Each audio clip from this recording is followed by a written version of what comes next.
All right, guys, so we're going to be breaking down this deep ball throw here by Tom Brady. We're going to be talking about how his front foot's able to get down while his shoulder's going back, even on a deep ball, and how it's kind of the same sequence as a normal throw. So you see when he's here and he hitches up into this throw, when he starts to drive from that back leg, he's in that nice, good base, right? What a lot of people, the mistake that they do is they'll hitch up like this, and sometimes it's tough to not let your feet get close together when you hitch, especially on a deeper throw.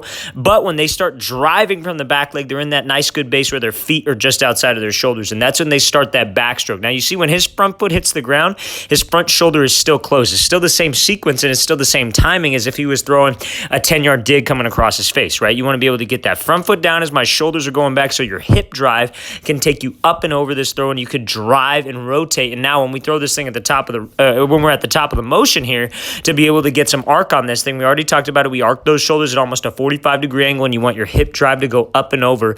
But at the same time, you want your wrist flick to be up in the air like you're shooting a free throw, right? Because that's how we can get that nose to turn over if we are driving through correctly with my hips. If you could drive through correctly with your hips, get your hips through before your shoulders and before that football, and flick that wrist at the top, it's a recipe to get that nose to turn over. Let's watch it again full speed one more time.